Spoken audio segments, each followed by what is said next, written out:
Magbibigay lang ako ng comment and reaksyon sa isa nating kababayan. Ayon pa sa kanya, ay naubos daw ang laman ng kaniyang BDO savings account or passbook na naglalaman ng 350k. Pero mahirap paniwalaan yan. Ako, hindi ako naniniwala. Kasi once na naglaga ka ng pera sa isang bangko, sa abroad man yan o sa Pilipinas, ito po ay secured. Maraming nagsasabi sa comment section, ito po ay inside job. Hindi po gawain ng isang bangko yan, lalong-lalo na ang BDO ay malaking kilalang bangko sa ating bansa. Hindi po nila gawain yan.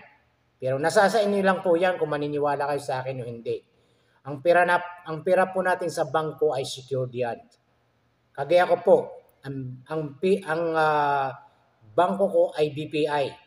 Bakit nung umuwi ako ay lahat ng ipong ko ay nandoon? Walang bawas, walang dagdag. Kaya hindi po ako naniniwala sa nag-viral. Isa nating kababayan na si Glenn Cañete, ayon pa sa kanya ay naubos daw ang laman ng kanyang BDO passbook na naglalaman ng 350k. So mahirap paniwalaan yan mga kaibigan. Ako. Kasi once na nag-apply ka mga kaibigan sa isang bangko o kumuha ka ng passbook o kumuha ka ng ATM card sa isang bangko, BDO ay kilalang bangko. Number 1 na bangko sa ating bansa. Once po na nag-apply kayo ay kailangan po yung personal details nyo. Iyong full name mo, yung email address nyo, at yung phone number mo. So kailangan po yan mga kaibigan bago po kayo makakuha ng ATM card or passbook sa Pilipinas.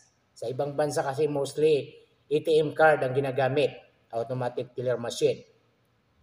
At saka every transaction po mga kaibigan ay magno-notify po sa inyo kung anong oras kayo bumili, kung anong store or tindahan or establishmento, anong oras, anong pizza, kung saan lugar yan mga kaibigan ay makareceive po kayo ng message, notification from your phone number at saka sa inyong email, personal email mga kaibigan.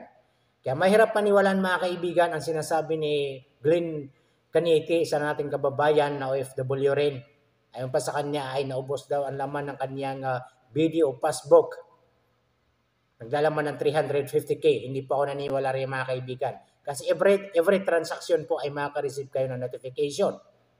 Or, baka po nagkamali siya sa online transaction. Or may tumawag po sa kanya. Alam niyo naman maraming scammer. Mapa sa Pilipinas o nasa ibang bansa ka. Meron din pong nagkalat ng mga scammer. O baka may tumawag sa kanya na ibigay niya ang kanyang personal PIN number. Yung card number niya, yung account number niya ay nga.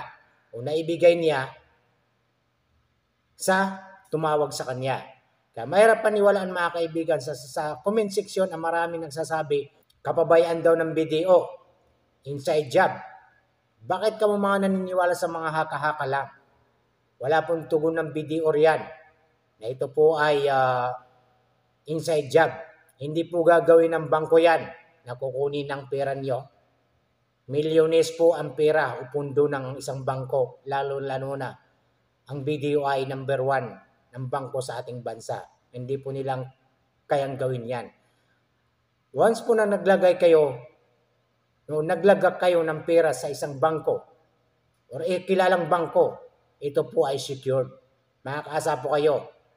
Kasi ako mga kaibigan, hindi ako naniniwala sa mga sabi-sabi lang. Hindi mo pa napatunayan. Baka malay mo gusto lang magkaroon ng views o gusto lang mag-viral. Si Glenn Cañete, nag-Facebook live kasi siya. Yun, nagsabi siya na wala raw ang laman ng kanyang BDO savings account. Naglalaman ng 350k. Mahirap paniwalaan yan. Yes or no lang yan. Kaya kung mga naniniwala kayo mga kaibigan, nasa inyo na yan. Ako hindi ako naniniwala sa mga ganyan. Haka-haka lang yan. Bakit po hindi siya nakareceive ng notification. Kung saan niya winidraw, kung anong oras, kung anong establishment po, kung anong pizza.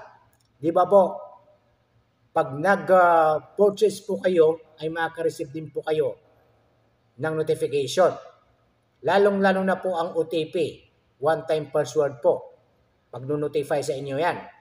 Pag in-approve nyo po yan, ay pwedeng ma-withdraw ang inyong pera sa online banking, sa online transaction. Kaya bakit kayo maniniwala sa isang tao na gumagawa lang ng kwento ha? Hindi ko sinabi gumagawa siya ng kwento. Pero hindi ako naniniwala kay Glenn Cañete na nawala ang 350k sa kanyang video savings account o kanyang passbook dahil kapabayaan ng video or inside job. No way. Hindi ako naniniwala rin mga kaibigan. Bakit po siya wala siyang na-receive na notification kung saan winidraw ang kanyang pera? Anong oras, anong pizza, anong establishment po?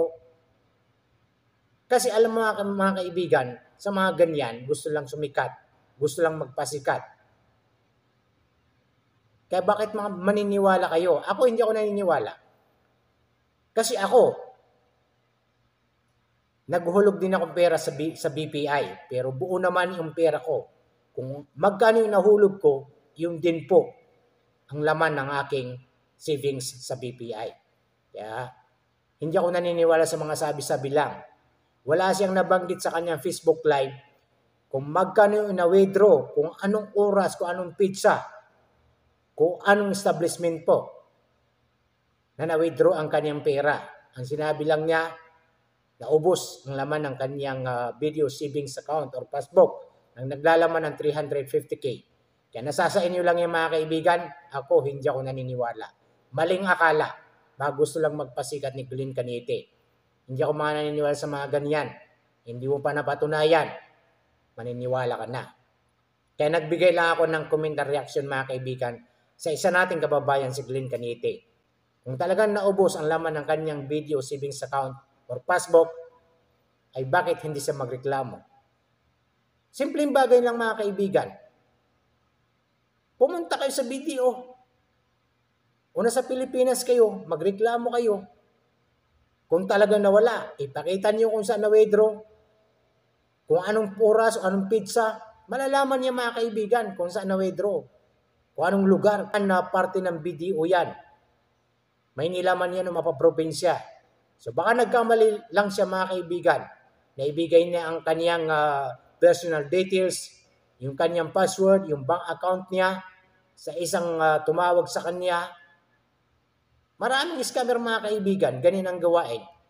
Mapa-abroad or nasa Pilipinas ka, ay maraming tumatawag na ibigay mo sa akin yung personal details, yung account number mo, yung ATP mo. Once mga kaibigan na binigay mo, sigurado, waldas ang laman ng inyong bank account.